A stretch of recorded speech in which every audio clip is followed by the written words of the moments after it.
আজকে আমরা চারুকলা বিষয়ক কিছু পপুলার শব্দার্থ সম্পর্কে আলোচনা করব, যে টার্মগুলো আমাদের কিছু হয়তো জানা, কিছু আবার অজানা। সো শুরু করি। প্রথমে আসি চিত্রকলা নিয়ে। চিত্রকলা কি? যদি আমি সংজ্ঞায় বলতে চাই, রেখা ও রঙের প্রয়োগের মাধ্যমে প্রকৃতি অনুকরণ করে অথবা সম্পূর্ণ কল্পনার কোনো রূপ দ্বিমাত্রিক সারফেসে ফুটিয়ে তোলা হলে তাকে চিত্রকর্ম বলা হয়। চিত্রকর্ম চর্চার পদ্ধতি এবং চিত্রকর্মের সাথে জড়িত অন্যান্য বিষয়ের জ্ঞানকে একত্রে বলা হয় চিত্রকলা। লেআউট। লেআউট কি? চিত্রকর্মের খসড়াকে বলা হয় লেআউট, বা চিত্রকর্ম করার পূর্বে যে ড্রয়িংটা করা হয় তাকেও আমরা লেআউট বলি। বা ভাস্কর্য তৈরির ক্ষেত্রে আমরা যেমন ম্যাকেট করি, তেমনি চিত্রকর্ম তৈরির ক্ষেত্রে আমরা আগে লেআউট করে নিই, যে কী ধরনের পেন্টিংটা আমরা করব সেটা আমরা আগেই ড্রয়িংয়ের মাধ্যমে এঁকে নিই। ক্যানভাস, এটা মোটামুটি সবাই জানে, যে সারফেসে চিত্রকর্ম বা পেন্টিং করা হয় সেটাই হচ্ছে ক্যানভাস। জেসো কি? জেসো হচ্ছে সাদা পিগমেন্ট যথা জিপসাম এবং বাইন্ডার অর্থাৎ গ্লুয়ের সংমিশ্রণ।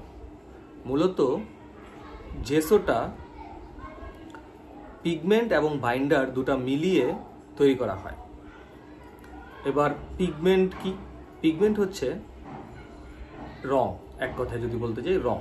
কিন্তু এই যে রং বা এক একটা কালার, লাল, নীল, হলুদ, সবুজ, এগুলা হচ্ছে প্রকৃতি থেকে নেওয়া অথবা কেমিক্যাল দিয়ে তৈরি করা।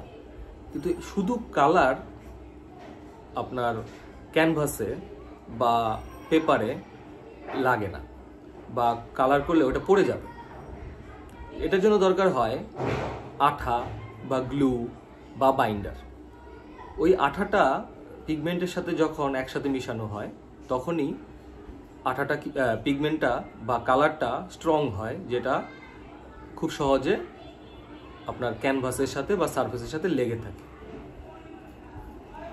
আর জেসো হচ্ছে এই সাদা পিগমেন্ট, অর্থাৎ কালারটা হবে কি সাদা, সাদা পিগমেন্ট এবং সাথে বাইন্ডার বা আঠার মিশ্রণ। এই শব্দটি জিপসামের ইতালীয় পরিভাষা থেকে এসেছে। বহু শতাব্দী ধরে বিভিন্ন মাধ্যমের ছবির গ্রাউন্ড তৈরির জন্য আমরা মূলত জেসো ব্যবহার করে থাকি। ইজেল কি? ইজেল হচ্ছে চিত্রকর যে স্ট্যান্ডের উপর ক্যানভাস রেখে ছবি আঁকে, সেটাই হচ্ছে ইজেল। চারকোল কি? পৃথিবীর প্রাচীনতম ড্রয়িং মিডিয়ামগুলোর একটি হচ্ছে চারকোল। এক ধরনের গাছের ডালকে হাই টেম্পারেচারে এয়ারটাইট কন্টেইনারে রেখে তৈরি করা হয় এই চারকোল। চারকোল অর্থ হচ্ছে কাঠকয়লা।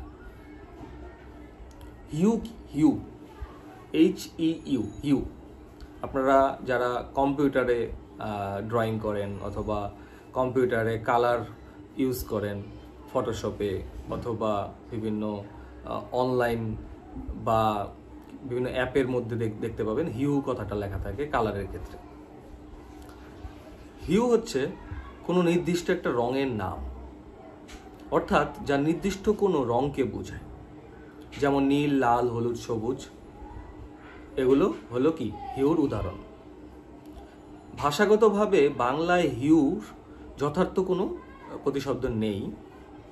বাংলায় রং, বর্ণ, রঞ্জক এই গোটা তিনেক শব্দ প্রায় একই অর্থকে ব্যক্ত করে। কিন্তু ইংরেজিতে colour, painting, pigment, colourant, Hugh, die, lake ইত্যাদি অনেকগুলো শব্দ আছে যার প্রতিটি নির্দিষ্ট কিছু গুণকে ব্যক্ত করে। যেমন the colour of the hue is crimson, the colour of the hue is crimson. বাংলায় হিউর প্রতিশব্দ হিসেবে শব্দটিকে কেউ কেউ বর্ণ নাম বা বর্ণ বা ব্যবহার করেছেন। প্রাইমারি কালার, আপনারা সবাই জানেন যে তিনটা প্রাইমারি কালার আছে, কি কি? হলুদ, নীল এবং লাল। সেকেন্ডারি কালার, দুটি প্রাইমারি রং একসাথে মিশানোর পর যে কালারটা হয় সেটা হচ্ছে সেকেন্ডারি কালার। যেমন হলুদ ও লাল মিশালে কি হয়? কমলা। হলুদ ও নীল মিশালে হয় সবুজ। নীল ও লাল মিশালে হয় বেগুনি। এই কমলা, তারপরে বেগুনি অথবা সবুজ, এগুলো হচ্ছে কি সেকেন্ডারি কালার। এবার টারশিয়ারি কালার। টারশিয়ারি কালার কি? প্রাইমারি ও সেকেন্ডারি রঙের মিশ্রণে, মানে একটা প্রাইমারি কালার এবং একটা সেকেন্ডারি কালার। সেকেন্ডারি কালার কোনটা? যেমন লাল আর নীল মিশালে কি হয়? বেগুনি। তো একটা বেগুনি এবং একটা যদি আমি লাল একসাথে মিক্স করি, যে কালারটা হবে সেটা হচ্ছে টারশিয়ারি কালার। প্রাইমারি ও সেকেন্ডারি রঙের মিশ্রণে তৈরি রঙকে টারশিয়ারি রং বলে। যেমন সবুজাব নীল, নীলচে বেগুনি। আমি বেগুনির সাথে নীল মিশালাম, তাহলে কি হবে?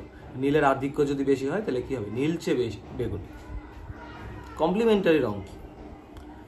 বর্ণচক্রে পরস্পরের বিপরীত দিকের রঙকে কমপ্লিমেন্টারি রং বলে। যেমন লাল সবুজ, নীল এবং কমলা, বেগুনি ও হলুদ পরস্পর কমপ্লিমেন্টারি কালার। এগুলা কালার করার সময় বিভিন্নভাবে ইউজ করা হয়। Worm colour. ওয়ার্ম কালার কি? লম্বা তরঙ্গ দৈর্ঘ্য সম্পন্ন আলো যা বর্ণালীর শেষে থাকে। এটাকে মানে বাংলায় যদি আমি এক কথায় বলি তাহলে কি বলবো? ওয়ার্ম কালার কি? লম্বা তরঙ্গ দৈর্ঘ্য সম্পন্ন আলো যা বর্ণালীর শেষে থাকে। যেমন হলুদ, লাল, কমলা। সাধারণভাবে বলা যায় যেসব রং চোখে উষ্ণতার অনুভূতি দেয়, মানে যেসব রং একটা ভেজাটে উষ্ণতা বোঝায়, সেটাই হচ্ছে ওয়ার্ম কালার। কুল কালার। কুল মানে ঠান্ডা। বর্ণালীর শেষ দিকে অবস্থান করা ছোট তরঙ্গ দৈর্ঘ্যের রং যথা নীল, সবুজ, বেগুনি ইত্যাদিকে কুল বা শীতল কালার বলে। যেমন আকাশের দিকে তাকালে আমাদের কি লাগে? শীতল লাগে, ঠান্ডা অনুভূতি হয়। সেটাকে আমরা কি বলি? নীল রঙের যে আধিক্য, সেটা হচ্ছে কি? কুল কালার। এবার আসি, কালার শেষ। এবার যদি আসি আমি অর্নামেন্টের দিক থেকে, বা যেই রঙগুলা প্রকৃতি থেকে আমরা সরাসরি নেই, যেমন ল্যাপিস লাজুলি। ল্যাপিস লাজুলি হচ্ছে একটা পাথর। ল্যাপিস লাজুলি কি? গাঢ় নীল রঙের পাথর। এর থেকে নীল রং সংগ্রহ করা হয়। জল রং। যে রঙের সাথে জল মিশিয়ে বা পানি মিশিয়ে চিত্রকর্ম করা হয় তাই জল রং। তেল রং। যে রঙের সাথে তেল মিশিয়ে ছবি আঁকা হয় তাই তেল রং। তেল রঙের জনককে? জন ভ্যান আইক। জন ভ্যান আইক হচ্ছে তেল রঙের জনক। এনকস্টিক তৈলচিত্রের এক ধরনের পদ্ধতি। এতে কাঠ বা দেয়ালের উপর গরম গলিত মোমে রং মিশিয়ে ছবি আঁকা হয়, এটাকে বলে এনকস্টিক। কোলাজ। কাগজ, ছবি, কাপড় ইত্যাদি ক্যানভাস অথবা কাগজের উপর আলাদাভাবে জোড়া দিয়ে তৈরি চিত্রকর্ম। এয়ারব্রাশ। সুদক্ষভাবে নিয়ন্ত্রণযোগ্য রং ছোড়ার ছোট যন্ত্র বা ছবি আঁকার একটি হাতিয়ার। 1893 সালে এই যন্ত্রটি আবিষ্কার করেন চার্লস বর্ডিক। গ্রাফিতি। এই গ্রাফিতি শব্দটির উৎস হচ্ছে ইতালীয় গ্রাফিতো, অর্থাৎ আঁচড় কাটা।